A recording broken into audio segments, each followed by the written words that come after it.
نشر ہو چکا ہے اس کا جواب کہ اس کی ضرورت میں سنی نہیں، اس لیے میں آپ سے جی محترم ابھی جواب آئے گا انشاءاللہ تعالی. وعلیکم السلام. بہت شکریہ. فی امان اللہ. السلام علیکم. السلام ورحمۃ اللہ وبرکاتہ. جی مولانا. جس سے عام طور پر دونوں چیزیں یعنی دونوں جو کام چلتے ہیں امت میں رائج ہیں، دونوں کا سوال یعنی جواب جو ہے ملا جلا کر دیا جا سکتا ہے. تو صاحب پہلی بات یہ ہے کہ یہ فاتحہ کا معاملہ یا پھر قرآن خوانی کا معاملہ جو ہے یہ اسلامی تعلیمات میں ایسا طریقہ نہیں ملتا ہے، بلکہ جیسا کہ اس سے پہلے بات آئی تھی کہ بعض مولوی حضرات نے شاید اپنے کسی مخصوص فائدے کے لیے کہ فاتحہ کرا وہ کھانا بناؤ تاکہ ہمارے گھر پہ بھی تھوڑا کھانا پہنچایا جائے، پھر اس کے بعد میں سورۃ الفاتحہ پڑھ کر اس پہ دم کر کے پھر یہ کھانا تم لوگوں تک پہنچاؤں گا، پھر اس کے بعد اس کا ثواب جو ہے روحوں تک پہنچاؤں گا. یہ اعتقاد چونکہ اس سلسلے میں پایا جاتا ہے، اسی لیے اس طریقے کو اپنایا نہ جائے بلکہ فاتحہ کا دروازہ ہی بند کیا جائے. فاتحہ پڑھنی ہو تو سورۃ الفاتحہ نماز میں پڑھیں، بس یہی آپ کے لیے ثواب کا کام ہے، ورنہ کھانے کے اوپر فاتحہ پڑھنے کا طریقہ ہمارے لیے دین اسلام میں نہیں بتایا گیا. اور جہاں تک قرآن خوانی کا معاملہ وہ بھی اسی طرح لگ رہا ہے. تو لوگ یہ سمجھتے ہیں کہ ہم قرآن پڑھیں گے ہمارے ہاتھ میں ثواب مل گیا پھر ہم کسی تک پہنچا دیں گے، یا پھر کچھ لوگ یہ کہتے ہیں کہ میں نے اتنی دفعہ قرآن پڑھ کے اپنے پاس محفوظ رکھ لیا ہے اور آپ کہیں گے اور کچھ فیس مجھے دے دیں گے تو پھر میں جو ہے اس میں سے جتنے قرآن میرے پاس ہو تو پھر ان میں سے کچھ جو ہے تلاوتوں کو آپ لوگوں کے مرحومین پر میں جو ہے بخش دوں گا ان کے حق میں. تو یہ سب غلط طریقے جو ہے ایک دروازہ کھولنے سے کئی غلط طریقے دنیا میں رائج ہونے کا ڈر رہتا ہے. اسی لیے اگر واقعی آپ کو کسی مرحوم کو ثواب پہنچانا آپ چاہتے ہیں تو بہتر طریقہ یہی ہے کہ آپ خود جو ہے قرآن کی تلاوت کر کے اپنے لیے جو دعا کرتے ہیں اسی طرح مرحومین کے حق میں بھی دعا کریں. اور اگر تلاوت کا ثواب جو ہے ان کو پہنچانا چاہتے ہیں تو پھر آپ جو ہے جتنی آپ کی حیثیت ہو، ایک مصحف یعنی قرآن شریف کا ایک نسخہ 2 نسخے جتنی آپ کے پاس استطاعت ہو تو آپ جو ہے وہ مساجد جہاں پہ لوگوں کے پاس قرآن کے نسخے نہیں، یا وہ مدارس جہاں پہ غریب طلبہ جو ہے وہ پڑھتے ہیں جن کے پاس قرآن کے نسخے نہیں، تو وہاں پر اپنے حیثیت کے مطابق جو ہے قرآن کے نسخے آپ اس نیت سے وقف کر دیں کہ فلاں مرحوم یا مرحومہ کی طرف سے یہ وقف ہے، تو پھر پیسہ آپ کا ہے اور نیت ان کے حق میں ہے، رضامندی اللہ کی رضامندی کی نیت ہے. تو آپ چونکہ پیسہ دے رہے ہیں اور نیابت کر رہے ہیں مرحومین کی طرف سے تو ثواب آپ کو ملے گا، جن کے لیے وقف کر رہے ہیں ان کو بھی ملے گا، اور جو لوگ اس میں ان مصاحف میں پڑھیں گے ان کو بھی ثواب ملے گا. تو اس طرح سب کے سب جو ثواب کے حقدار بنیں گے. اس طرح آپ رکھیے. لیکن گھر پہ بچوں کو دعوت دے کر بلانے کا طریقہ یہ جو ایسا کوئی طریقہ ہمیں نہیں بتایا گیا. اسی لیے اگر آپ ماشاءاللہ ان غریب بچوں کو فائدہ پہنچانا چاہتے ہیں تو چاہے بچے آپ کے گھر پہ آئے نہ آئے قرآن پڑھنے کے لیے، تو آپ جو ہے ان کے جہاں پہ ان کے مدارس یتیم خانے جہاں پہ ہیں وہیں پر آپ جو ہے تو کھانا پکوا کر پہنچا دے، راشن پہنچا دے، تو وہ ثواب الگ سے آپ کمائیے. اور قرآن کی تلاوت کا جو معاملہ ہے آپ ان کے پاس مصاحف پہنچا دیں، تو جتنے بچے جب بھی پڑھیں گے تو برابر اس پر ثواب آپ کے مرحومین کو انشاءاللہ ملتا رہے گا. جزاکم اللہ خیر. من آپ کے جواب میں نا مجھے ایک اور بات یاد آ گئی ہے. وہ انڈیا نیپال کے بارے میں میں نہیں جانتا، البتہ پاکستان میں ایسے کچھ ادارے ہیں جو غریب طلباء کو قرآن پاک حفظ کراتے ہیں، اور ان پر ان کے رہن سہن، ان کے لباس، ان کے جو تمام اخراجات وہ اس ادارے کی طرف سے ہوتے ہیں. اور وہ ادارے پھر اپیل کرتے ہیں کہ اگر آپ بچوں کو حفظ کرانے کے معاملے میں حصہ لینا چاہتے ہیں تو آپ ہمیں مجموعی طور پر ایک بچے پر اتنے ہزار خرچ آتے ہیں 1 سال کے، اور اس میں 1 سال لگے 2 سال لگے تو وہ آپ اتنی رقم دے دیجئے. اس کا فائدہ پھر یہ ہوتا ہے کہ اگر جب بچہ آپ کی مدد کے ذریعے قرآن پاک حفظ کر لیتا ہے تو وہ پھر زندگی بھر جب تک قرآن پاک پڑھتا رہے گا تو اس کا اجر آپ کو ملتا جائے گا. آپ اس نیت سے ان کی مدد کر سکتے ہیں، اس لیے سے وہاں پیسے دے سکتے ہیں کہ اس کا اجر میرے فلاں جو فوت ہو چکے ہیں والد صاحب والدہ یا جو جس فرد کے بارے میں اس کا اجر ملے. تو یہ ایک طریقہ رائج ہے اور یہ مفید بھی ہے. جس سے اس میں آپ نے بہت ہی سنہرا طریقہ بتایا، چاہے حضرات جو افراد خواتین مرد و خواتین بقید حیات ہوں یا پھر دنیا میں جا چکے ہوں، تو سب کے لیے ثواب کمانے کا بہترین طریقہ آپ نے بتایا کہ ثواب جاریہ جو ہے سلسلہ جاری رہے گا دنیا میں بھی اور آخرت میں بھی انشاءاللہ یہ کام آنے والا ہے. تو اس طریقے کو اپنا کر بھرپور استفادہ کریں، بلکہ ایسے طریقوں کو دنیا میں عام کریں تو مدارس کا فائدہ ہوگا، بچوں کا فائدہ ہوگا، اداروں کا فائدہ ہوگا، امت اسلامیہ کا فائدہ ہوگا، اور جو حضرات اس میں حصہ لے رہے وہ خود بھی جو ہے اس میں برابر صاحب ہیں، اجر و ثواب کے مستحق ہیں۔ اور یہ بھی یاد رکھیے کہ جتنا پیسہ دے رہے ہیں وہ ضائع نہیں ہو رہا ہے، بلکہ یہ اللہ تعالیٰ کی راہ میں یہ خرچ کرنے کی وجہ سے اللہ تعالیٰ کا جو وعدہ ہے کہ 1 ریال کا جو فائدہ اللہ تعالیٰ 10 سے لے کر 700 گنا زیادہ دے گا، اس وعدے پر ایمان رکھتے ہوئے اس کام میں شرکت کریں، اور تلاوت کا جو ثواب اس سے بھی آپ فائدہ اٹھا رہے ہیں، اور پیسہ خرچ کرنے سے پیسے میں جو برکت ہوتی ہے اس کا بھی فائدہ آپ کو حاصل ہو رہا ہے۔ جی صاحب بھائی، جزاک اللہ خیرن۔ اب ہم اگلی کال لیتے ہیں، لیکن جی اب آ گئی، وہ آ کے چلی گئی تھی، اب آ گئی ہے ایک اور کال۔ ہلو، السلام علیکم ورحمۃ اللہ وبرکاتہ۔ وعلیکم السلام ورحمۃ اللہ۔ جی محترم، کیا نام ہے؟ ابصار احمد بات کر رہا ہوں۔ کون بھائی؟ ابصار احمد۔ جی ابصار بھائی، جی میرا سوال جی تھوڑا زیادہ ہے، 3 سوال ہیں ہمارے، چھوٹے چھوٹے ہیں۔ 2 لیتے ہیں، چلیے دیکھتے ہیں کہ اگر کسی ایڈجسٹ کر سکے ہم۔ ٹھیک ٹھیک ٹھیک ٹھیک۔ جلدی جی سوال تو یہ تھا ہمارا کہ جو ہے ہم جیسے کہ ہم مکتب پڑھے ہیں، ہم جو ہے 8 سال مدرسے میں پڑھے ہیں، تو ہم کو یہ پڑھایا گیا ہے، ہم تب سے پڑھتے چلے آ رہے ہیں، اور جو ہے مولانا یہ سکھایا تھا کہ جیسے کہ ہم پتہ لگا نماز ہو رہی ہے فجر کی، مسجد میں ہم پہنچے، تھوڑا لیٹ پہنچے، نماز جو ہے فجر کی جو ہے کھڑی ہو گئی ہے۔ اس کے بعد ہم پہنچے، ہم کا پتہ لگا کہ ابھی کھڑی ہوئی ہے، یا جو ہے ہم کو معلوم ہے کہ جو ہے طویل جو ہے سورہ یا سنتوں کے حوالے سے سوال پوچھ رہے ہیں۔ جی جی جی جیسے فجر کی جو ہے فرض نماز ہو رہی ہے، جماعت سے ہم پہنچے۔ جی جی بات ہوگی، اگلا سوال بتا دیں۔ جی تو سنت کیا جو ہے ہم پڑھنے بعد میں فرض میں شامل ہوں جو ہے رکعت میں، یا میں یہی تو عرض کر رہا ہوں، یہ سوال واضح ہو گیا، اگلا سوال بتا دیں تاکہ آپ کے سوال کے تو ایڈجسٹ کر سکیں بھائی۔ جی جی جی جی دوسرا سوال جو ہے وتر کے بارے میں تھا، جیسے کہ جو ہے وتر جو ہے حضور صلی اللہ علیہ وسلم نے جو ہے کیسے پڑھی، جو ہے جیسے کہ ہم لوگ پڑھتے ہیں 2 رکعت پڑھیں، تشہد پڑھے، اس کے بعد تیسری رکعت کے لیے کھڑے ہوئے، پھر جو ہے سورہ فاتحہ پڑھ کے جو ہے دعائے قنوت پڑھے، اس کے بعد ایسے کر کے 3 رکعت جو ہے۔ اور ایک ہمارے دوست نے کہا تھا کہ جو حضور صلی اللہ علیہ وسلم نے ایسے بھی پڑھا کہ 2 رکعت پہ سلام پھیرا، پھر جو ہے 1 رکعت پھر الگ سے پڑھی، اور پھر ایک اور کہا کہ جو ہے کبھی کبھی 1 رکعت ہی پڑھی۔ کیا یہ کون سی بات صحیح ہے، کیا غلط ہے، یا کون سی پڑھنا چاہیے؟ انشاءاللہ ابھی جواب آئے گا ہی۔ بہت شکریہ بھی آپ کا۔ اگر کہیں تو تیسری بھی نہ پھر رہنے دیں، کوئی بہت ضروری سوال ہوتا کہ وہ ایسا مسئلہ ہوتا کہ ہم بہت آپ نے اس کی ضرورت ہوتی تو پھر ہم وہ بھی لے لیتے، لیکن اب نہیں۔ نماز کے سنتوں کی یا فجر کی سنتوں کے حوالے سے مولانا بات ہے۔ جس سے بھائی بالکل اختصار کے ساتھ اس طرح بتا سکتے ہیں صاحب بھائی کہ اس بارے میں جب کسی نماز کا آغاز ہو چکا ہے اور کوئی شخص باہر سے آتا ہے، اس کے لیے فرض بنتا ہے کہ فوراً جو ہے امام کے ساتھ نماز میں شامل ہو جائیں، اور اس بارے میں دلیل جو ملتی ہمارے سامنے صحیح مسلم میں حضرت ابو ہریرہ سے، پیارے نبی واضح فرماتے ہیں کہ اذا اقیمت الصلاۃ فلا صلاۃ الا المکتوبہ، کہ جب اقامت ہو گئی، نماز کھڑی ہو گئی، نماز کا آغاز ہو گیا، تو دوسری کوئی بھی نماز جو ہے جائز نہیں ہوتی، الا یہ کہ جو نماز جو ہے چل رہی ہے اس کے سوا کوئی اور نماز قبول نہیں ہوتی۔ اور اگر کوئی شخص سنت کے لیے کھڑا بھی ہوتا ہے تو وہ کئی طریقے سے گنہگار ہوگا، اس کی تو سنت کی نماز قبول ہوئی ہی نہیں کیونکہ فرض نماز چل رہی ہے، اور جماعت کو چھوڑ کر الگ سے سنت پڑھنے کا اس کو گناہ لکھا جائے گا کہ تم الگ سے ایک نماز پڑھ رہے ہو، اور ایسے لوگوں سے پیارے نبی نے منع کیا۔ اور بخاری اور مسلم میں بھی حدیث ہمیں ملتی ہے کہ ایک صاحب کو پیارے نبی نے اس طرح کرتے ہوئے دیکھا، آپ نے نماز کے بعد ان کو ڈانٹا۔ اور ایک حدیث جو ہمیں ملتی ہے مسند احمد کے اندر کہ ایک صحابی کو پیارے نبی نے فجر کے بعد دیکھا جو کہ کھڑے ہو کر نماز پڑھ رہے ہیں، تب آپ نے جو ہے پوچھا کہ کون سی نماز، انہوں نے بتایا کہ میں نے فرض سے پہلے سنت نہیں پڑھی، تب پیارے نبی نے خاموشی اختیار کی۔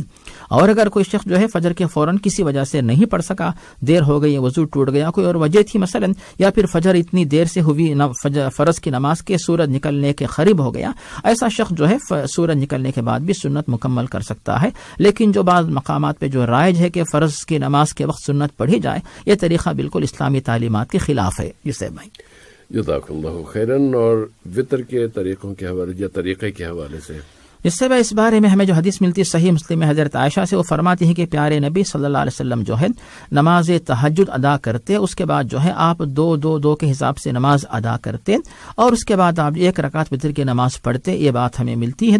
اسی طرح حضرت عبداللہ بن عمر سے حدیث مروی ہے صحیح مسلم میں کہ الوتر رکعۃ من آخر اللیل، کہ وتر کی نماز جو ہے رات کے آخری حصے میں پڑھی جانے والی 1 رکعت ہے۔ اس کا مطلب یہ ہوتا ہے کہ 2 رکعت پڑھی جائے، پھر 1 رکعت الگ سے پڑھ کر وتر کی نماز ادا کی جائے۔ ایک تو یہ ہو گئی، اور اس کے بعد دوسری جو حدیث ہمیں ملتی ہے مسند احمد کے اندر حضرت عائشہ صدیقہ سے، وہ جو فرماتی ہیں کہ پیارے نبی صلی اللہ علیہ وسلم جو وتر کی نماز پڑھتے تو 1 2 3 مسلسل پڑھتے، اور اس کے بعد جو ہے درمیان میں تشہد کے لیے نہیں بیٹھتے، اور تیسری رکعت جو ہے یعنی اس طرح 3 رکعت مکمل کر کے وتر کی نماز پڑھتے۔ اب اس کے بعد بعض مسلکوں کے اندر جو ہے نماز وتر جو ہے بعض لوگ مغرب کی نماز کی طرح بھی پڑھتے ہیں۔ تو یہ 3 باتیں آپ کے سامنے پیش کی گئیں جسے بھائی۔ جزاکم اللہ خیرن۔ اگلی کال لیتے ہیں۔ السلام علیکم۔ وعلیکم السلام۔ جی بھائی۔ سر جی میرا نام رمضان ہے۔ جی رمضان بھائی، آپ کو رمضان سے میرا سلام۔ وعلیکم السلام۔ جی سر جی میرا تعلق انڈیا راجستھان سے ہے۔ سر جی میرے علاقے میں بہت فرقہ وہاں بھی بولتا میرا فرقہ صحیح ہے، سنی بولتا میرا فرقہ صحیح ہے، اس میں کون سا فرقہ صحیح ہے؟ انشاءاللہ۔ جی ایک ہی سوال سر جی۔ ایک ہی سوال ہے، انشاءاللہ بھی جواب آئے گا۔ اوکے سر جی، اللہ حافظ۔ بہت شکریہ۔ جی مولانا۔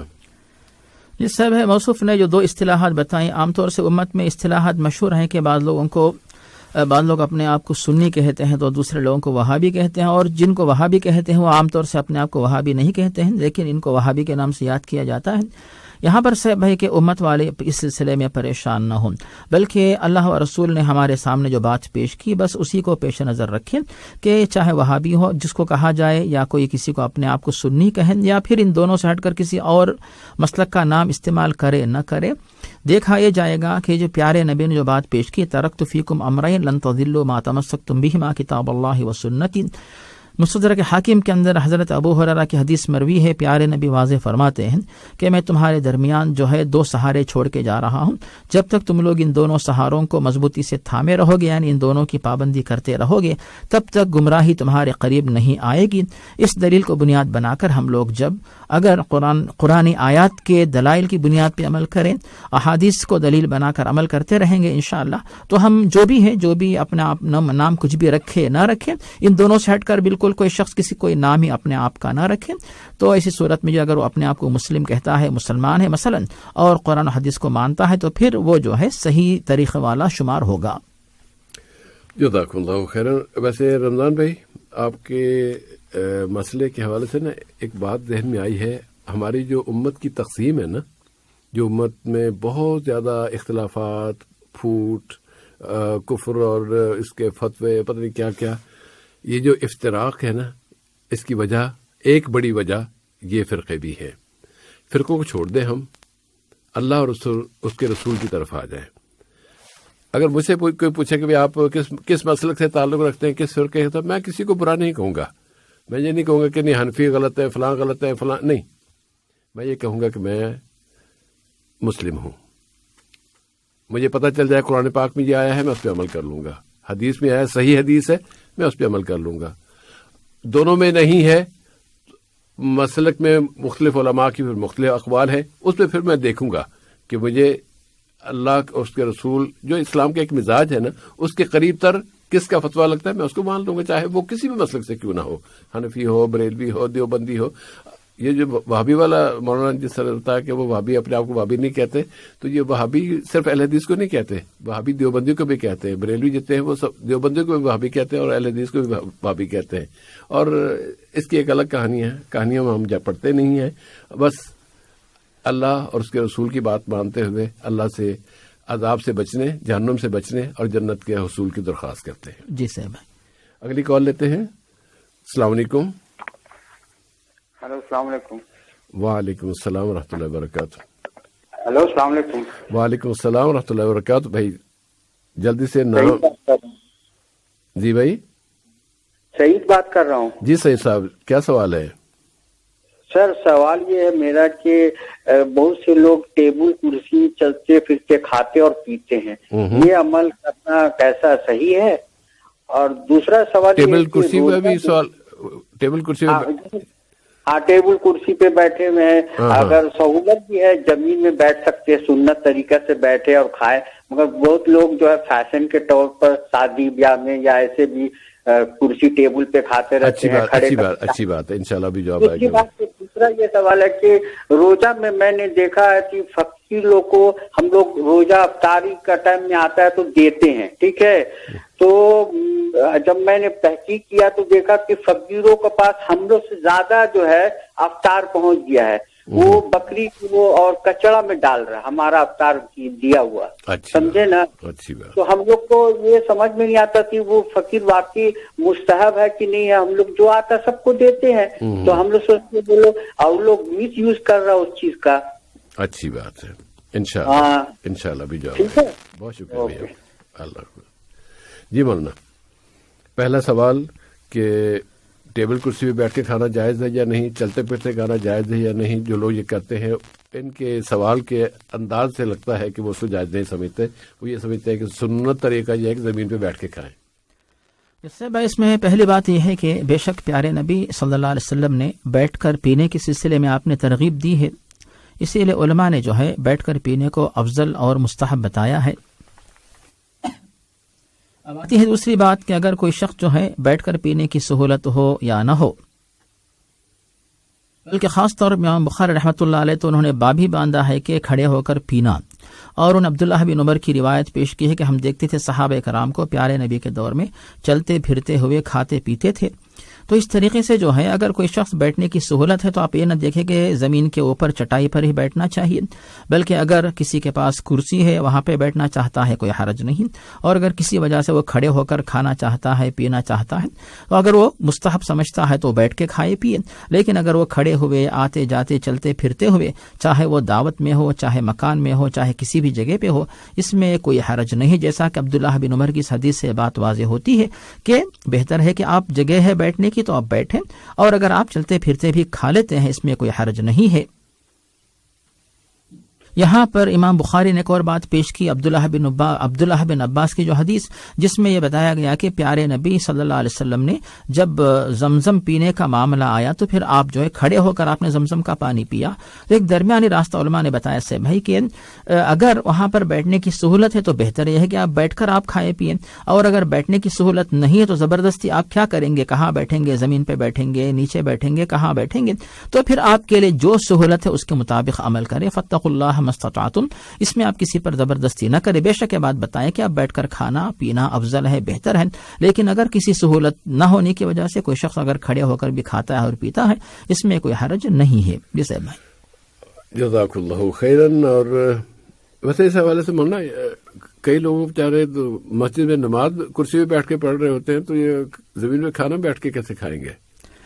اس سے وہی بات ہے کہ لوگ ان باتوں پر بھی توجہ دے کے بندہ جو ہے جب نیچے بیٹھ ہی نہیں سکتا تو پھر آپ اس پہ زبردستی یہ کرے کہ زمین پر ہی آپ کو بیٹھنا پڑے گا، تو پھر یہ شاید بعض لوگوں کی طرف سے کچھ مبالغہ آرائی لگتی ہے.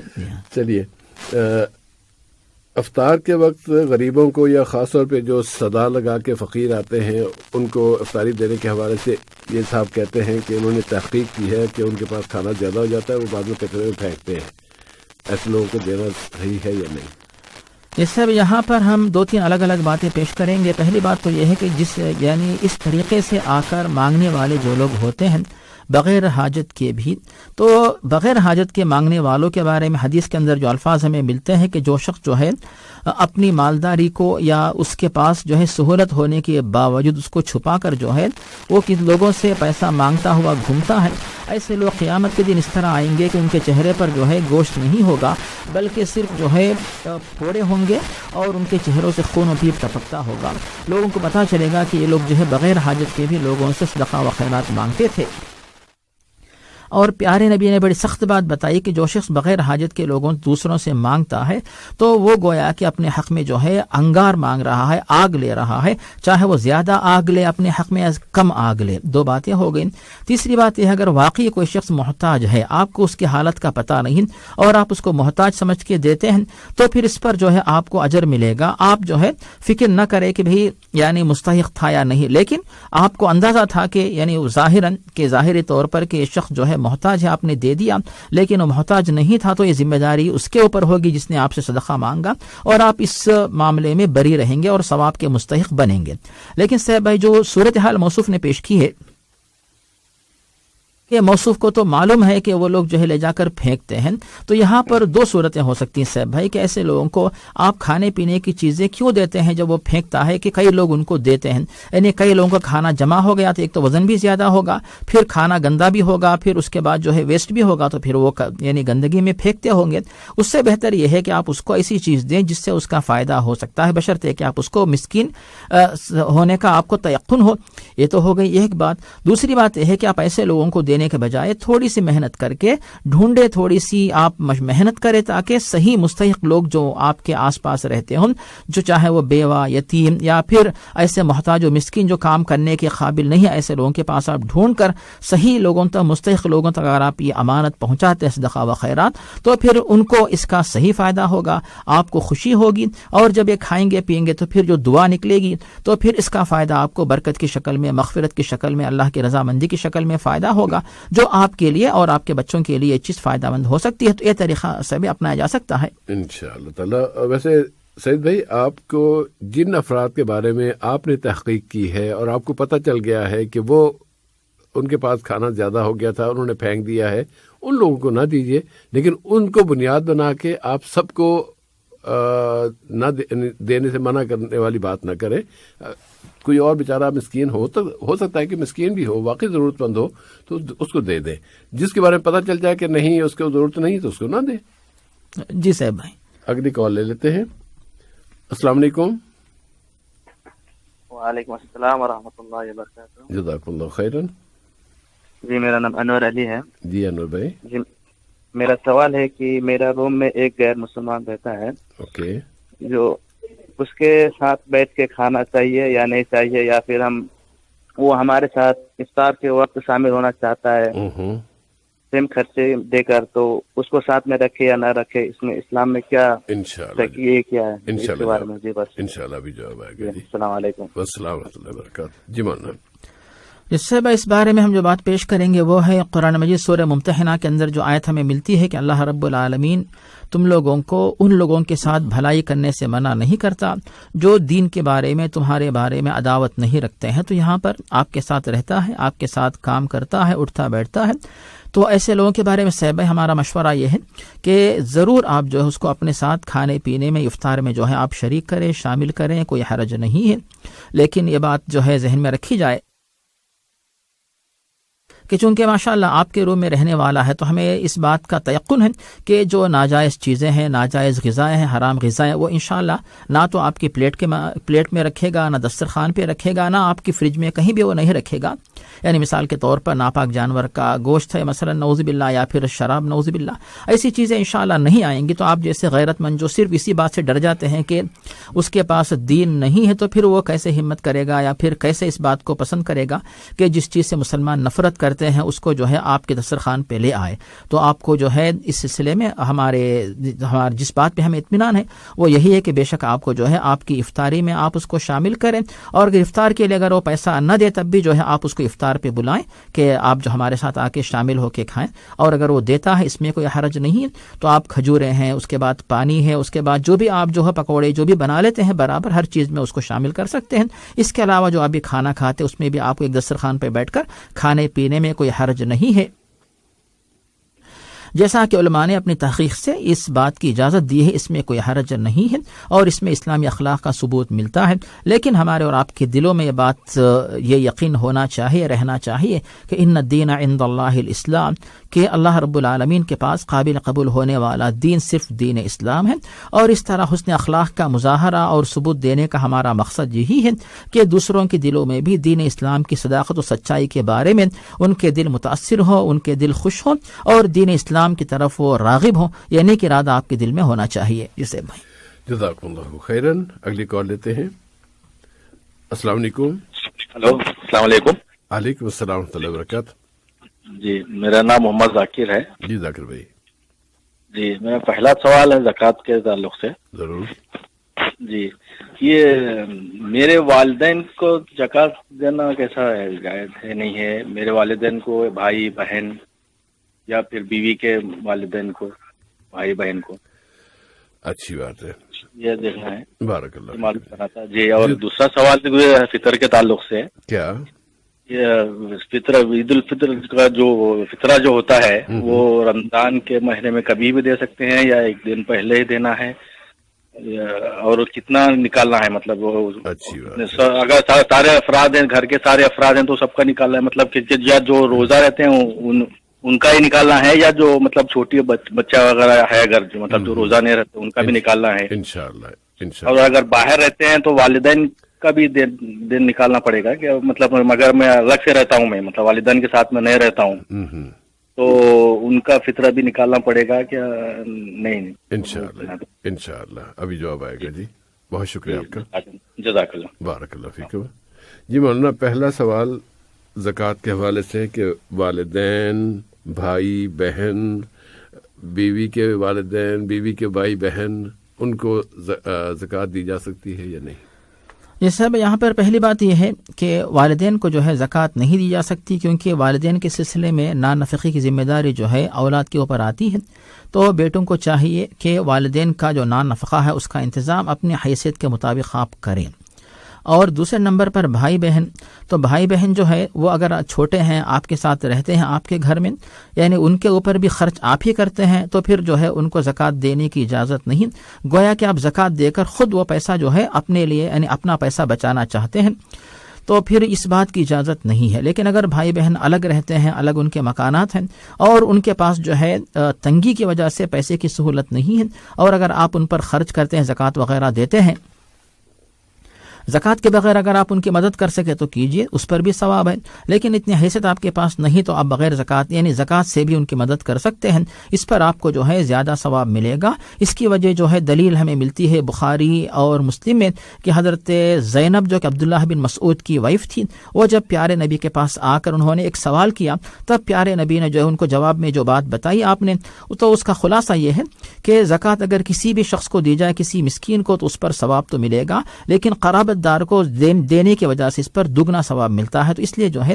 اگر آپ بھائی بہنوں کو دیتے ہیں، اس پر آپ کو صدقہ اور زکوٰۃ کا بھی ثواب ملے گا، اور صلہ رحمی اور قرابت داری کو جوڑنے کا ثواب، یہ دونوں ثواب آپ کو حاصل ہوں گے۔ جہاں تک سے بھائی بیوی کے جو والدین ہیں یا بیوی کے بھائی بہن، ان کے بارے میں بھی بات ذہن میں رکھی جائے کہ پہلی بات یہ ہے کہ کیا واقعی وہ زکوٰۃ کے مستحق ہے کہ نہیں، بات دیکھی جائے، اور اگر واقعی مستحق ہیں تو پھر جو ہے چونکہ بیوی کے جو والدین یا بیوی کے بھائی بہن، ان کے نان نفقے کی ذمہ داری آپ کے اوپر نہیں، تو آپ اگر آپ کا جو دوسرا مال ہے اس میں سے بھی آپ دے سکتے ہیں، یہ بھی ثواب کا کام ہے، اور اگر آپ زکوٰۃ سے بھی دینا چاہتے ہیں اس میں بھی کوئی حرج نہیں، اس پر بھی آپ کو زیادہ ثواب ملے گا، کیونکہ آپ صدقہ بھی دے رہے ہیں اور قرابت داری کو جوڑنے کا حق بھی ادا کر رہے ہیں، تو اس پر جو آپ کو زیادہ ثواب انشاءاللہ مل سکتا ہے انشاءاللہ۔ اور زکوٰۃ الفطر کے حوالے سے کہ رمضان میں کسی بھی وقت ادا کی جا سکتی ہے یا صرف ایک دن پہلے زکوٰۃ ادا کرنا ہوگی، اور یہ کہ کن افراد کی طرف سے اور اس کی کتنی رقم یا کتنا زکوٰۃ کتنی ہوگی؟ اس سے بھائی اس میں پہلا جو جواب ہے وہ ہے کہ فطرہ جو فرض ہوتا ہے سے بھائی کہ عید کے دن صبح جو ہے فطر ادا کرنا یہ آخری وقت ہے، اور آخری وقت چونکہ اتنا تنگ ہوتا ہے تو پھر اس میں جو ہے اسلامی تعلیمات کی روشنی میں بات ہمیں ملتی ہے کہ عید کے دن فجر سے لے کر عید کی نماز کے دوران فطرہ مستحق لوگوں تک پہنچانا یہ لازمی ہوتا ہے۔